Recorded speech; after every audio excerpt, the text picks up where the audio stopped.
So I wanted to come on here today to share that if there is something that you want really, really bad, but it might be like out of your price range or something, like I fully encourage you to just like make it yourself. Um, I literally just had this whole recording and then I thought of all these other things that I wanted to add to it. So when I was younger, I was really into like the like Chinese yo-yo, like Diabolo, juggling, stuff like that. And it's really easy as a kid to like fall into like um, these like sales tactics, I guess, you know what I mean? So one instance I remember was I wanted a holder, like a bag specifically made for these yo-yos, okay?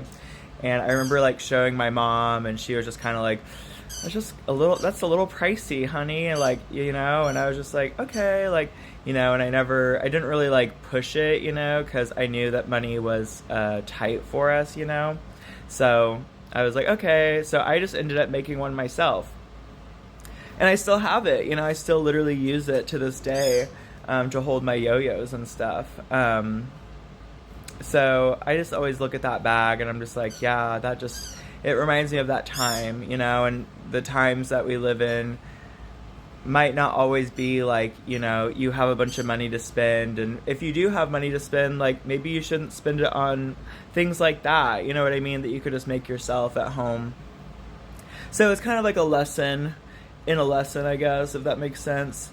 But then I also remember like in the same, like around the same time period, we had just moved. Sorry, my hair, I'm like bothered by it. We had just moved to this new town, and what was the year? It was like 2004, 2005, around that time, you know. And I remember like hacky sacks were like really popular. And I remember like asking my grandma, like, hey, like, you know, hacky sacks are really popular right now, like, you know, and I, of course, found like a specialty hacky sack online, you know, like a silly goose, you know. And when I told my grandma, she was just like, what?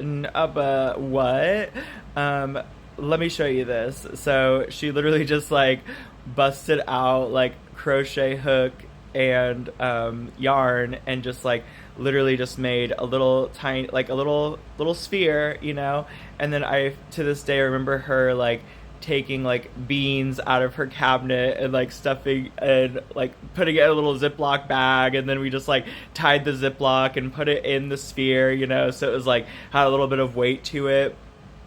And I kid you not, that was like the talk of the town, was my grandma's like DIY hacky sack. So I don't know, I just think of those times and it makes me smile, because you wanted to like be like everyone else so badly, but I'm just glad that my family always showed me that, you know, you don't always have to be like everyone else, you know. And why do you want to at the same time, you know? So I don't know, if you can make something yourself, I think you should just go for it, you know. Don't worry about if it's gonna come out beautiful or not. Like, just know that other people are gonna be like, wow, that's so freaking cool. Like, so I don't know, hope that hits someone.